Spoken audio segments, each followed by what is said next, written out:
This is Christopher Moore with MovieViral.com. We're here with Scream Queen Linnea Quigley. First of all, I want to ask you, how did you get into acting? How did that come about? I got into it by mistake. I was working at a Jack LaLanne's health spa, and these other girls were there, and they were also instructors and, you know, people that weighed people in and measured them and everything and got them in shape.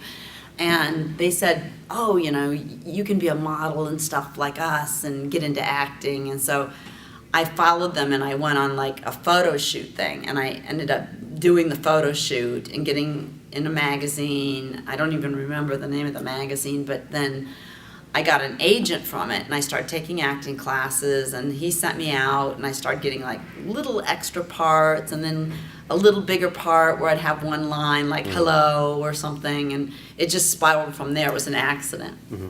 Now your big breakout part, of course, was in The Return of the Living Dead. Now, was that a fun set to work on when you did that film? It was a very professional set when I worked on it, and it was run like a tight ship because the money was like not a lot of money. It was only $1.5 million, which is not a lot. Yeah. You know, for today's standards. Mm-hmm. And it was fun, except when we were in the rain. Yeah. For me, the rain just drove me nuts because it was freezing. It was October, I think, in LA when we did it, so it cools down a lot in LA. So we'd go from 4 in the afternoon to like 5 in the morning. Mm-hmm. Or 6 in the morning, and then go home, try to sleep, and then go back again. Now, of course, the infamous scene is where you're dancing nude in the cemetery. How uncomfortable was that, doing that scene in front of the crew and everything? Well, it was uncomfortable. It was very uncomfortable to do in front of the crew and the cast and everything like that. Mm-hmm. But it was like kind of a blessing because there was not rain and it was warm. So it was kind of a relief in a way to have a day that I didn't have to be rained on or be made into a zombie. So it wasn't bad. Mm-hmm. Now, of course, over the 119 plus movies that you've done a lot of practical effects and makeup and that kind of thing. What was one of the most difficult things you had to do, when it came to makeup effects? I think Return of the Living Dead, it's between Return of the Living Dead and Night of the Demons were the hardest, because it took like over 8 hours for both of them to have the makeup put on. And when I did Return of the Living Dead, they put on this makeup that was waterproof. They used it on some Disney movie where a seal had to have paint on it, so it had to be, waterproof and everything. So I'd go home and like try to scrub it off, and it wouldn't come off. And I remember the makeup effects guy that they fired handed me gasoline to try and take it off, which I learned was not a good thing to do because it was just not coming off. Now, you've been working in the independent film community for a while. How has the film industry changed since when you started and now?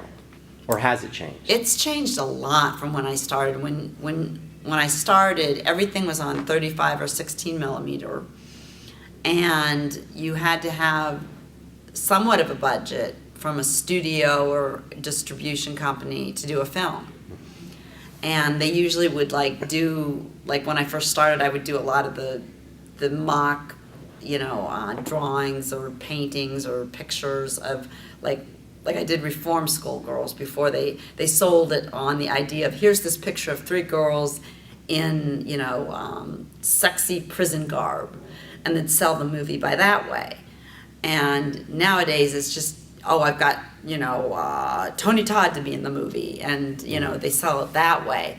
But nowadays, anybody that can get a video camera can direct something, and they can get their friends in it, and, it might turn out pretty bad and everything, but they can be a filmmaker. Mm-hmm. Now, as an actress, I see you're on Twitter and Facebook. Do you think it's important as an actress to interact with your fans using social media? I think so. I think it's become really important now to use social media to correspond with your fans, because otherwise they don't know where you're at. They don't have no kind of, it's not a connection. And now you can make a more of a connection other than the mail, which used to be, and then they'd have to find out what your address was to mail to, where your fan club was. and everything. And so now people don't have fan clubs as much. They mainly have, Facebook pages now. Yeah. Now, one of the interesting things in your career was you did Linnea Quigley's horror workout. Yes. Now, how did that come about? Was that your idea, or did someone approach you about that? It was, I was on the set of Murder Weapon, a David Dakota film, and Ken Hall, who was the director of the horror workout, he had written like a couple movies like Nightmare Sisters and so forth. And he came up with the idea that, I was doing the scene where I'm like, hitting this girl with this axe again and again and again. And we thought it would be funny because doing a horror film is a workout. You're running, you're, having to use heavy instruments, plummeting people, getting plummeted. So we thought we'll take, 2 little skits and put them together and do a horror workout. Oh, cool. Now, actually, I own the 1990 issue of Gorzo magazine, which you were on the cover of. Oh, wow. And now they're actually reviving Gorzo magazine, and I see that you're featured in that with some Yes. sort of nice photos of you, which I've seen. How over the years, how have you been able to keep in shape? I mean, is it the way you eat? Or, I mean, can you give us some examples of how, as an actress, how you've stayed in such great shape? Well, I think a lot of it's genes. I have good genes from my parents. Mm-hmm. Levi's. No, I'm joking. But I've got, I'm vegan, so I don't eat animals. I also do exercise. I don't just sit around and eat potato chips and watch TV and stuff like that. So I think, my eating habits and also, just being active have helped me keep in shape. Mm-hmm. Over the years. Now, people know you as being sort of America's scream queen, the quintessential scream queen. What's some interesting tidbits about you that people probably wouldn't know or would be interested in knowing? Oh, probably that I'm totally into animal rights and, use my voice for their voice. I'm very shy. I'm not very good at parties or anything like that. I just, if I don't have a script, I kind of clam up or something. Mm-hmm.